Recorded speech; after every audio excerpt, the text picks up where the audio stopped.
Hello dear students, welcome back to the lecture series on Real Analysis 2nd with course code MMTC 202. We continue this lecture with the measurable functions. Today we are going to discuss very important results. As you all know that the limit process is not closed in case of continuous functions, that the limit of sequence of continuous functions need not be continuous, but here in case of measurable functions it will preserve. That means that the limit of the sequence of measurable functions is always a measurable function. So let's first prove the following theorem. It's very important.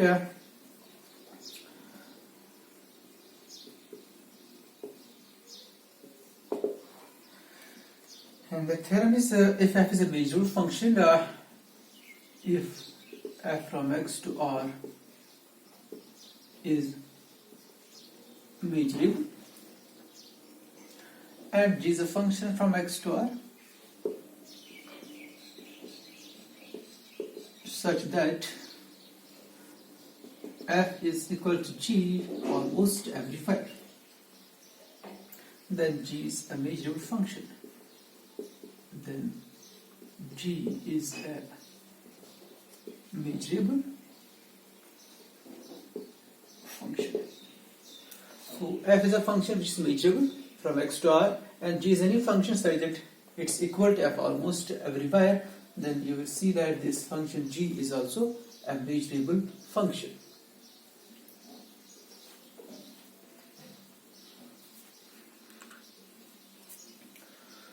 Okay, let's prove this theorem.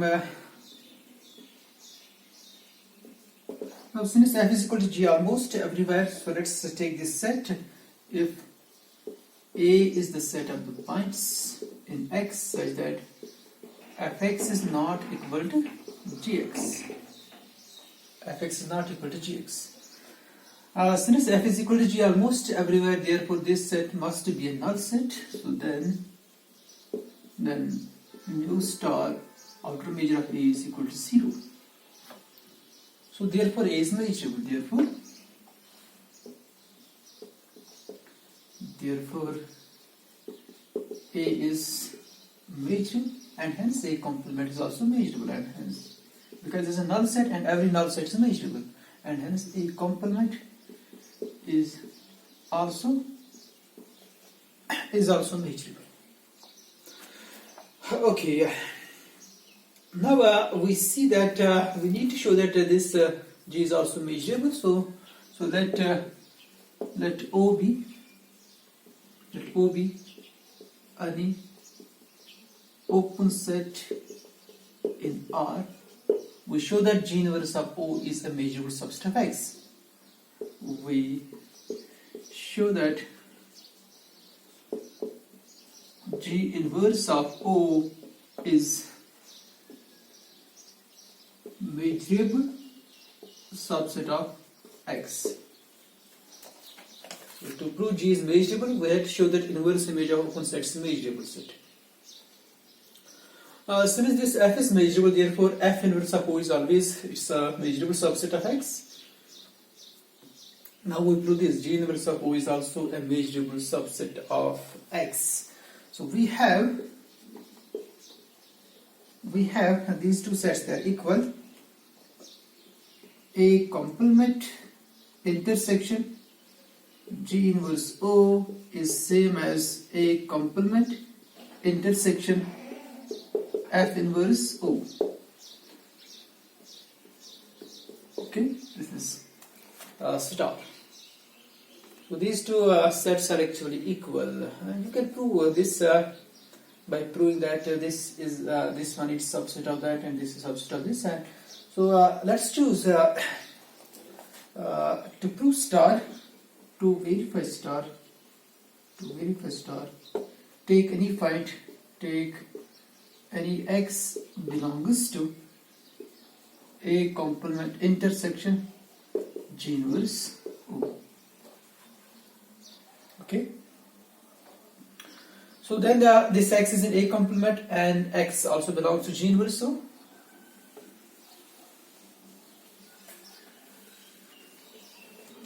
So this is true if and only if X belongs to A complement and X belongs to G inverse of O. Okay. So X is in G inverse of O, that means G of X belongs to. This is true if and only if X belongs to A complement and G of X belongs to O. But whenever X is in A complement, G same as that, because on A they are unequal, but outside of A they are equal, as F is equal to G almost everywhere. This is true if and only if X belongs to A complement, as X in A complement, so that means Fx is same as Gx belongs to O, as on A complement F is equal to G. On A complement F is equal to G.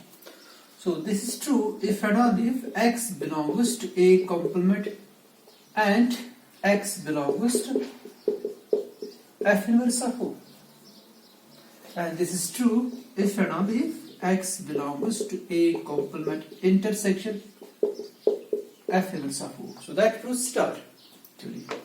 So X is in A complement intersection G inverse of O if and only if X is in A complement intersection F inverse of O. So therefore star holds. Therefore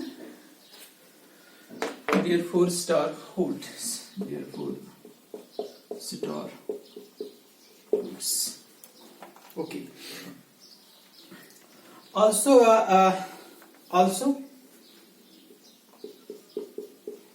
this outer measure of A is 0. So outer measure of A intersection G inverse of O is also 0, because the outer measure of A is 0. So this one is subset of A, and we know that outer measure is a monotone function. So that means outer measure of any subset of A is also 0. So therefore this implies A intersection G inverse of O is measurable. So and now by star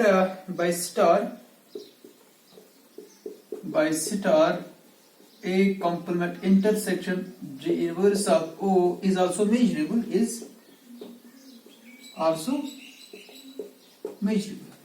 because this is equal to A complement intersection F inverse of O. A complement is measurable, F inverse of O is also measurable, because A complement intersection F inverse of O is measurable, and they are equal. A complement intersection G inverse of O is same as A complement intersection F inverse of O. So they are equal sets, and this set is measurable because F is measurable function. So inverse image of open sets is measurable subset. F inverse of O is measurable, A complement is measurable, their intersection is also measurable. So by star A complement intersection G inverse of O is measurable. Now let's see this. G inverse of O, it's equal to G inverse of O intersection X. G inverse of O is subset of X, because X is a whole set, and G inverse of O is subset of X, so its intersection is equal to G inverse of O, but this can be written as G inverse of O intersection A union A complement. A union A complement is whole space X.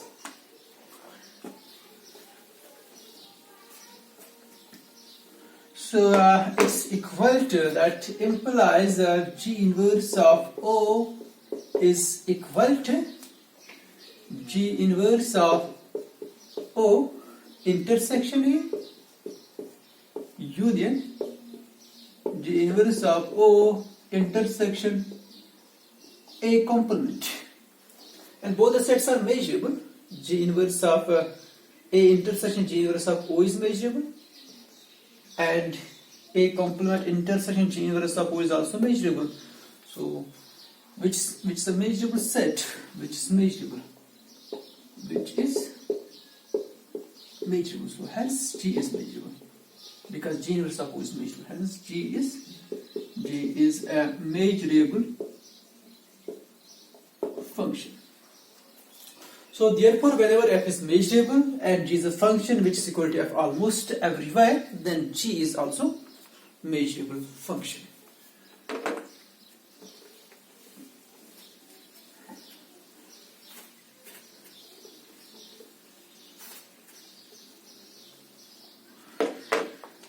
So now we prove this theorem. Next theorem. So it's if we have two measurable functions, if f comma g from x to r be measurable functions, they are measurable functions. So or measurable functions. Okay. Then the following sets are measurable. Then the following sets are measurable. So what are the sets? Sets are the following. First set is a set of it's a subset of x such that fx is greater than gx, and the second part is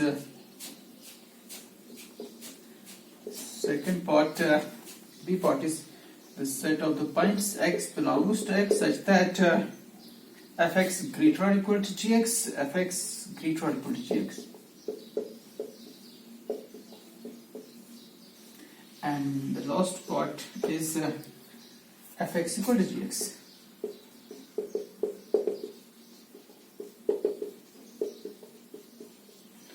Whenever f and g are measurable functions, then these subsets of x, they are all measurable.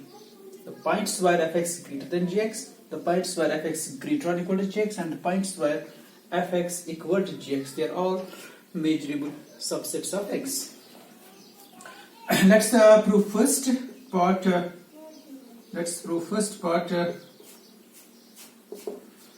So first part, we have to show that this set is measurable. Okay.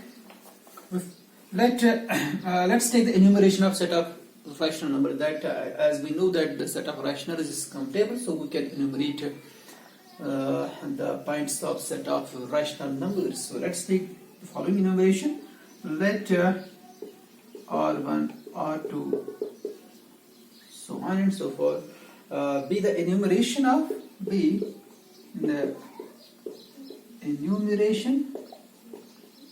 enumeration of rationals.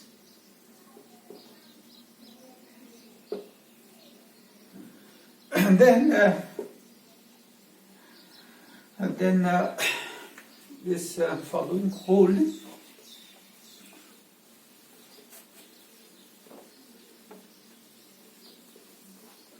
And then this set x belongs to x such that fx greater than gx, it's equal to the union. Actually, it's equal to union and runs from 1 to infinity. Okay, the union of the following, the union of the intersection of these two sets, x belongs to x such that fx greater than Rn, intersection x belongs to x such that gx less than Rn.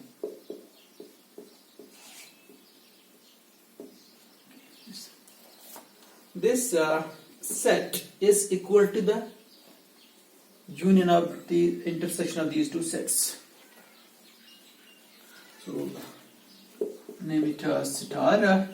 So let's verify this star first.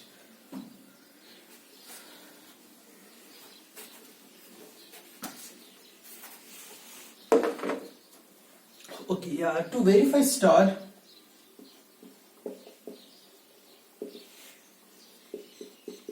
star, choose any point here,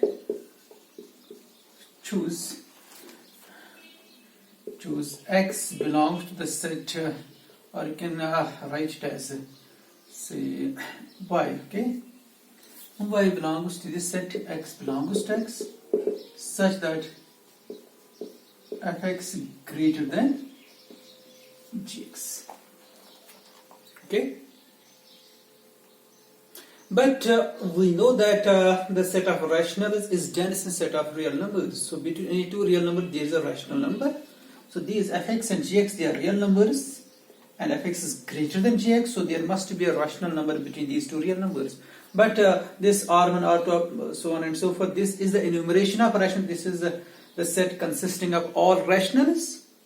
So that rational number which lies between these two real numbers must be among these elements, among these rational numbers r1, r2, so on. So I can say there exists some rational number Rn, because these are the all rational numbers actually. So that rational number must be some Rn. So then there exists a rational number Rn such that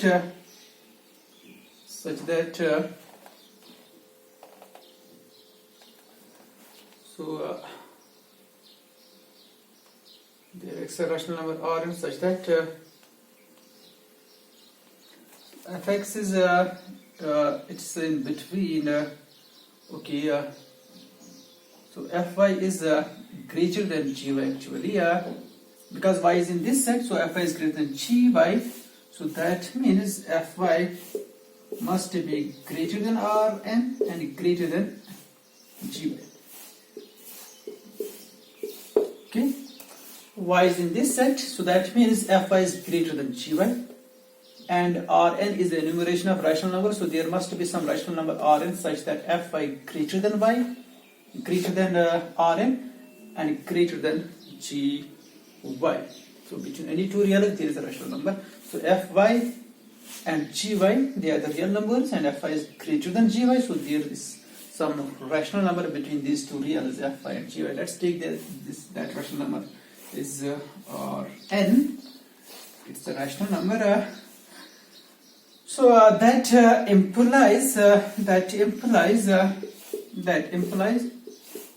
fy is greater than Rn and gy is less than Rn. Gy is less than Rn. So which implies this y, it belongs to this set.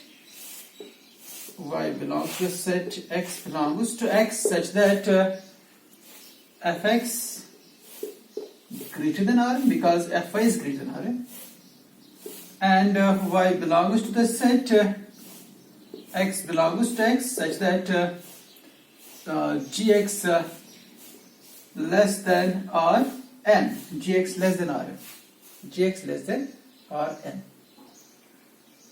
Okay, so which means that y belongs to the set x belongs to x, such that fx greater than Rn, intersection x belongs to x, such that gx less than Rn.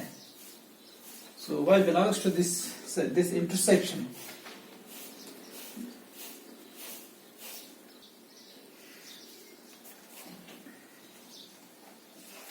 Okay, so that means this y belongs to the union, because it belongs to one of the set, this R1 Rn, so it's in this intersection. So that means y belongs to union and runs from 1 to infinity, or you can say k runs from 1 to infinity. The set x belongs to x, such that fx greater than Rn, intersection x belongs to x, such that gx less than Rn. So y belongs to the union. And converse is trivial. If y is in this union, then there must be some n such that y belongs to this intersection. So that means that y satisfying the following property: fy greater than Rn and gy less than Rn. So which means fy must be greater than gy. So that means by belongs to this set. This is actually if and only, if you can see. It's not too hard. Okay, it's if and only. So therefore star holds. Star means this holds.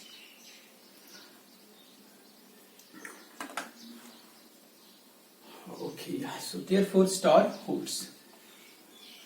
So this star is verified. You can see from this star, this one, if it can be this one, this can be written as union and runs from 1 to infinity. Okay, what's this one actually? This set, this is actually the inverse image of, it's greater than or it's actually inverse image of this set, or n to infinity, and this intersection is, it's the inverse image of minus infinity to on. Okay, so it's the union of these two sets, these two, the intersection of these two sets. So this f is measurable. So therefore by the previous theorem that we had done in previous lecture, this set is measurable. A to infinity is measurable for each a, and minus infinity to a is also measurable for each a whenever the function is measurable. Or you can say this is an open subset of R, so its inverse image must be measurable, and this one it's also an open subset of R, and G is measurable, therefore this set is also a measurable set. Okay, and it's the countable union of such sets, so that means this set is also measurable, which is measurable as f and g are measurable functions, which is measurable as f and g are measurable functions. So that means this set is measurable. Okay, this is part A. Now in second part we have to show the greater or equal. So whenever fx is greater than gx is measurable, then gx greater than fx is also measurable, because f and g are any two measurable functions. So we can replace the rules of f and g. So we can say that the set x belongs to x, where gx is greater than fx, it's also measurable because f and g are measurable functions. So we can replace f by g and g by f. Let's see this. Let's see the second part now. Second part. In second part, we have to show that fx is greater or equal to gx measure. Part second. By part A,